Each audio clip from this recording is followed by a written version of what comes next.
Steve Avila is the 70th ranked player on my big board and my 12th ranked offensive lineman in the draft. He is a redshirt senior coming out of Texas Christian University with 30 plus games of experience, and he was a back-to-back All-American in the 2021 and 2022 season. He was also elected a team captain for TCU in 2022. He had 7 starts at center in 2022 before making 2 starts at right tackle. Then in 2021, he had 11 starts at center, and in 2022, he played all of his games at left guard. He is 6'4", which is 30th percentile, 332 pounds, which is 89th percentile. He will be 23 and a half years old on draft night, and overall he had an 8.51 relative athletic score. On his career, on 540 pass blocking snaps in 2022, he allowed only 2 hits and 9 hurries with 0 sacks. Avila is aggressive as a run blocker, and he uses his plus size to create displacement in the trenches. He also anchors really well against interior power rushers. He's versatile, and he could start games for you at center or at guard, although I don't think that you would want to put him at offensive tackle. As for his weaknesses, he has limited lateral mobility, and that makes engaging speed rushers more problematic for him, as well as dealing with loopers on stunts and twists. I think he recognizes those a little bit late in the game, and then he's too slow to be able to get out there and get hands on them. He's also stiff in his lower body, and that causes some of those mobility issues, and he's probably not a great fit for his own running scheme because of that. He also has very small hands at 7th percentile. I think he projects well to the next level as a developmental backup interior offensive lineman. He's a guy who can be the backup for you at both guard spots and potentially the center spot as well, due to his versatility, which will make him valuable to a team on day 2. Tank Bixby is the 69th ranked player on my big board and my 4th ranked running back in this class. He is a 4-star recruit coming out of high school, and he had a track background where he was a long jumper and a sprinter. In 2020, he was the SEC Freshman of the Year. He is 5'11", 210 pounds, and ran a 4.58 40, which isn't the fastest at 40th percentile, but his 10-yard split was a 1.54, which was 70th percentile. And overall, he had an 8.31 relative athletic score. In 2022, he had 970 yards on 5.4 yards per carry and 10 touchdowns. He also had 180 yards through the air on 30 receptions. He had the 7th most rushing yards after contact per attempt in 2022 at 4.2 yards per contact. Bixby is a north-south runner who almost always falls forward. He is a powerful runner, but that's not the only thing that he can do. He also cuts well. He's got good lateral agility, and he makes defenders miss. Now, he does have average top-end speed, as you see from his 40-yard dash time, but he hits that top speed fast, which we can see on his 10-yard split. So he accelerates to that top speed fast. As for his weaknesses, he wasn't given a lot of opportunities in the passing game at Auburn, so it's unclear how he would be as a 3-down back. He didn't get to block a lot. He didn't get a lot of opportunities to receive the ball, and so that's an unknown projection. He also runs too upright at times and is susceptible to being cut down at the legs. And then he's inconsistent game to game. He will play lights out one week, and then he'll play poorly the next week, and so he runs a little bit hot and cold. I think he projects to the next level as a guy that can fit in really any kind of a scheme, a zone scheme, a gap scheme. I think he could do either one, as long as you're not relying too much on his 3rd down ability early in his career. Luke Musgrave is the 68th ranked player on my big board and my tight end 4 in the class. He was a 3-star prospect coming out of high school who was a competitive slalom skier, lacrosse player, and a track standout in high school. Unfortunately, he only played 2 games in 2022 due to a knee injury. His uncle Bill Musgrave was an NFL quarterback and currently a Cleveland Browns offensive assistant. Musgrave is 6'6", 253 pounds. He had an 88th percentile 40-yard dash, 93rd percentile broad jump, and an 82nd percentile vertical. Overall, he had a 9.77 relative athletic score. In 2021, when he played more of the season, he had 22 receptions for 304 yards, 13.8 yards per reception, and 1 touchdown.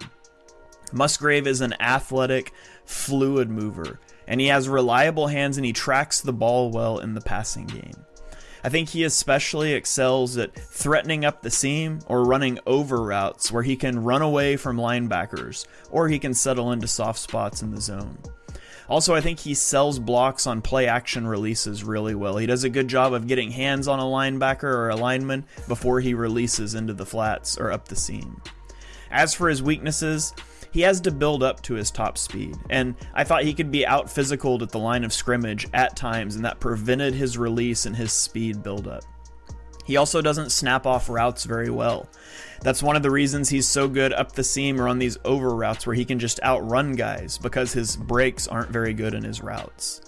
I think he also has below average play strength that shows up as a blocker. He can seal off defenders, but he doesn't really generate displacement in the running game. And on top of that, he only started 13 games in college, so he's fairly raw in his development. I think his scheme fit is as a Y tight end in a vertical scheme. This is not a guy you want to line up in line a lot.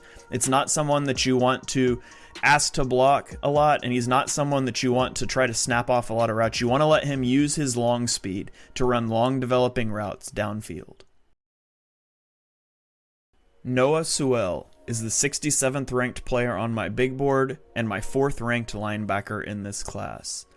He was a 5-star recruit coming out of high school, and he has NFL bloodlines in his family. He is the brother of Detroit Lions offensive tackle Penei Sewell.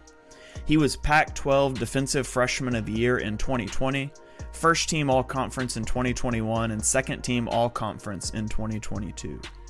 He is 6'2", 246 pounds, and ran a 4.64 40-yard dash with a 1.57 10-yard split. He also had 27 reps on the bench, which is 87th percentile. Overall, his relative athletic score is an 8.32. Sewell recorded 56 tackles, 5.5 tackles for loss, 1.5 sacks, 1 interception, 4 passes defensed, and 1 fumble recovery in 2022. Sewell is a high motor player who is always around the football. He's also highly aggressive. He thrives when he gets to trigger downhill against the run. He does a really good job of displacing blockers in the running game, and he's able to muddy up and clog up the middle of the field and force runs outside. He also has really good pass rush skills. He has good snap timing. He gets off the ball quickly, and he can rush with power off of the edge. He's a big hitter, and there's big collisions at the catch point on tape all over for him. And he's a decent player in coverage as well. I would consider his coverage one of the strengths of his game. As for his weaknesses, he sort of has a lumbering change of direction ability, and unfortunately that negates a lot of his straight line speed when he's asked to play in space. He also doesn't wrap up ball carriers. He goes for those big hits, and sometimes those pay off with fumbles and with, demoralizing hits, but other times it leads to broken tackles. And he can struggle in coverage at times as well. He has good eyes in zone coverage, but he's slow to react at times, and he struggles to stick with tight ends and man-to-man. I think Sewell fits best in the NFL as a Mike linebacker in a blitz-heavy scheme who will use his pass-rushing ability early and often. Darnell Wright is the 66th ranked player on my big board and my 11th ranked offensive lineman in this draft class.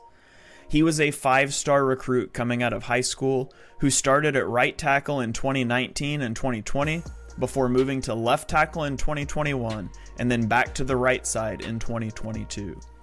He is 6'5", 333 pounds, which is 89th percentile weight. He has first percentile hand size, 90th percentile 40-yard dash times, a 94th percentile broad jump, and overall a 9.67 relative athletic score.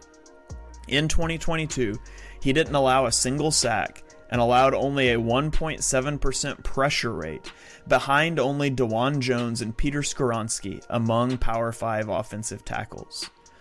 When you watch Wright on tape, the first thing that jumps out is just his strength. He is incredibly strong, and he has a very stout anchor in pass protection. This is not someone you can bull rush off of the edge. You can't win power rushing against Darnell Wright. He does a good job of using his length to keep edge rushers at bay, and he has near perfect hand technique that helps makes up for his first percentile hands. However, he's not the most fluid mover in space. I think his feet are a little slow on his kicks, and sometimes he struggles to get good depth out of his pass sets, and so that opens him up to pass rushers off of the edge that want to rush with speed and are able to dip around the horn on him. He sometimes bends at his waist instead of his knees when engaged, and that gets him top heavy, where speed rushers can get to the outside, he'll bend, and then they can grab and they can shed off of him. I do wonder if Wright could be a candidate to move to offensive guard, where his footwork issues wouldn't be as big of a deal and his power could really shine. Now, if you're taking Darnell Wright early in this draft, you're probably hoping that he will stick on the outside. However, I do think offensive guard is a decent backup plan if he fails to thrive on the edge. Matthew Bergeron is the 65th ranked player on my big board and my 10th ranked offensive lineman in this class. He started his career at right tackle in 2019 when he became the first true freshman to start for Syracuse in 20 years. Later, he moved to left tackle in 2020.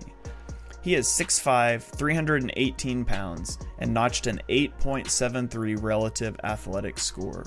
And he is an older prospect. He will be 23 years old on draft night.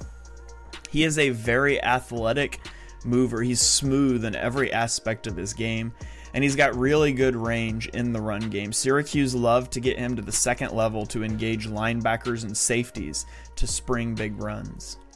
Now, as good as his technique is in the run game, and it is very good, he does have poor technique in the passing game that we'll get to in just a moment. But the best part of what he does in the passing game is he has really good awareness in pass protection. He passes off stunts really well. I do think this is another guy who could potentially transition to offensive guard at the NFL level. As for his weaknesses, he has inconsistent hand strikes in both placement and timing. A lot of times his punches are off placement or they're mistimed, and it causes struggles in pass protection. A lot of times he misses the punch altogether, or it's just late and he allows edge rushers to get into his chest. He also has a lack of functional strength. Now, at the collegiate level, he made up for it, especially in the running game, with his technique, which is very, very good. But he is going to need to put on strength at the next level to be able to hang with NFL edge rushers. I think Bergeron is another player that has some offensive tackle, offensive guard versatility, even though he never played offensive guard for Syracuse. I think a team should take him just to be a solid backup, potentially at even 4 of the 5 spots on the offensive line, and you can hope that he develops into an eventual starter. Mazzy Smith is the number 64 player on my big board and my 6th ranked interior defensive lineman in this class. He was a 4-star recruit coming out of high school, and he didn't really play for Michigan until his junior year when he became a starter. He is 6'3", 323 pounds, which is 87th percentile weight.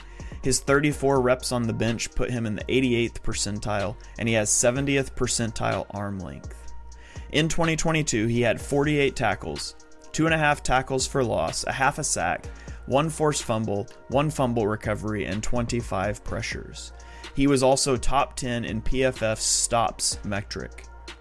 When you watch Mazzy Smith play, what jumps out at you is that he is powerful. He is heavy and strong, and he's near impossible to move in the running game. He routinely would drop anchors against double teams in the middle of the Michigan defense and even displace double teams into running lanes. He's also shown improvements from 2021 to 2022 as a pass rusher, although he has a lot of work left to go there. As for his weaknesses, he is inconsistent play to play. He gets too upright and he gets sealed out of plays at times. There's also, some things with his motor. He's a little hot and cold at times. It's like he will engage the guy and realize it's not a run, and he just stands there. He won't get off of his blocks at times. He's also slow off of the snap. At times he doesn't really explode out of his stance. He relies on his strength to win when he's late to plays. And he is very much a work in progress as a pass rusher. Without development in that area, he is only ever going to be a 2-down player in the NFL. But on those 2 downs, he's going to eliminate runs up the middle almost entirely. I think he projects best as a run-stuffing zero technique, a nose tackle, in an odd front scheme.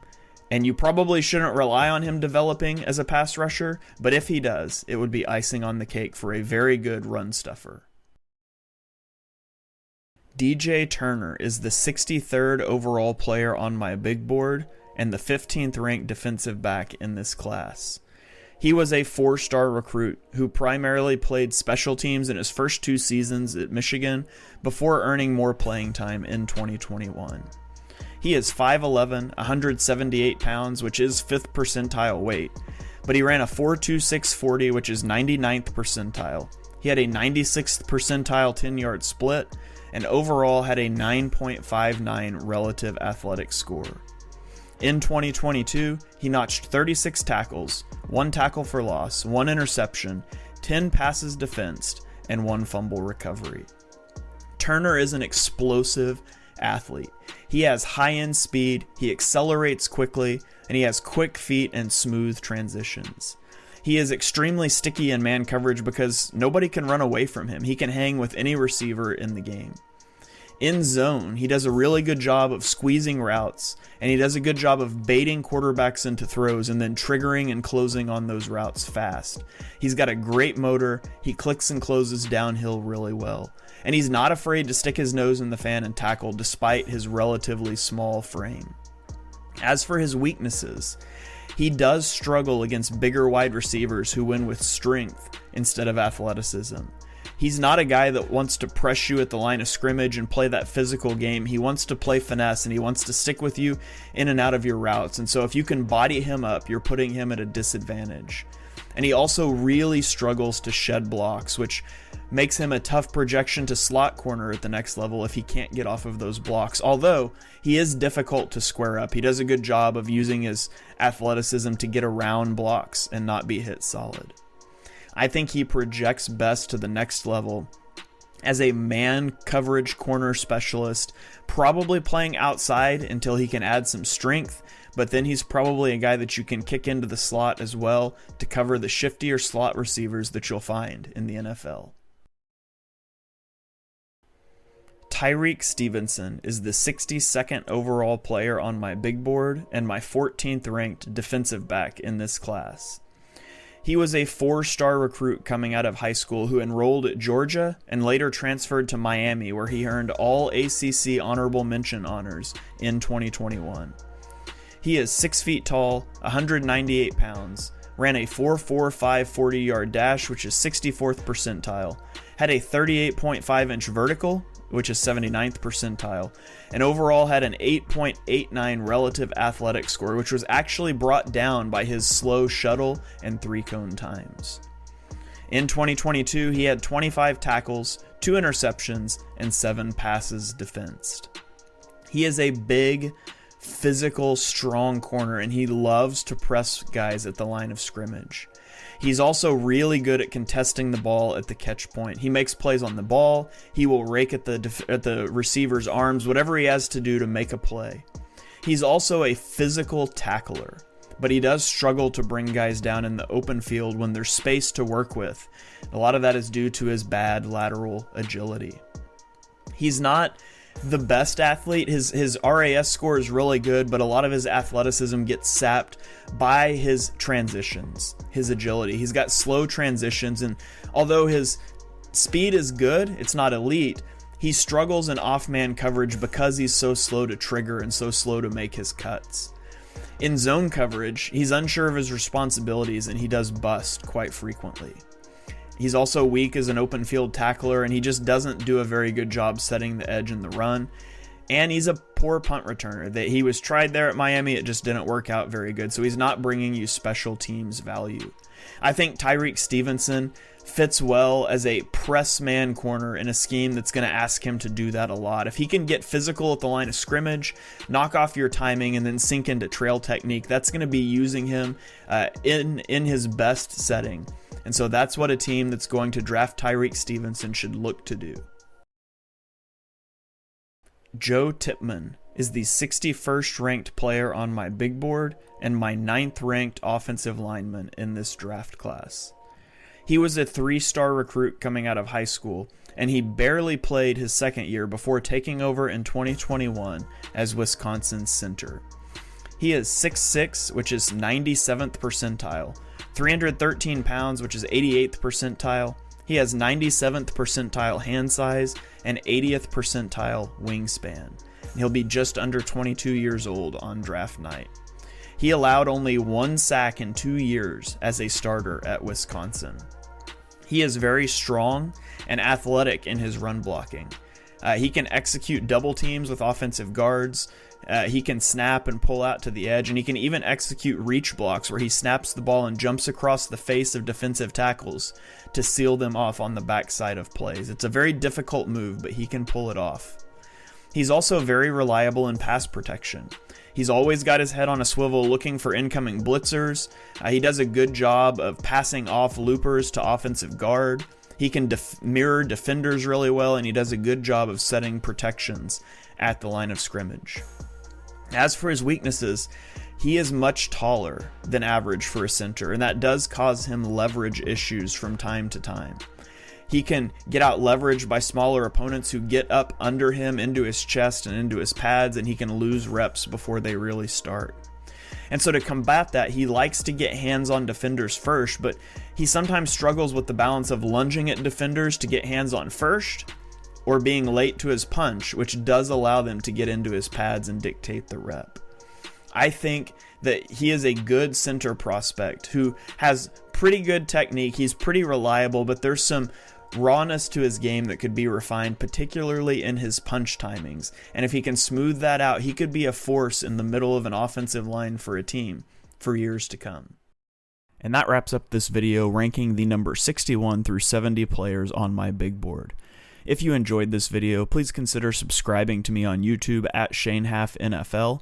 You can also follow me on Twitter at @halfandhalf_TPL and check out my podcast Chalk Talk that covers the entire NFL, including everything you need to know leading up to draft night.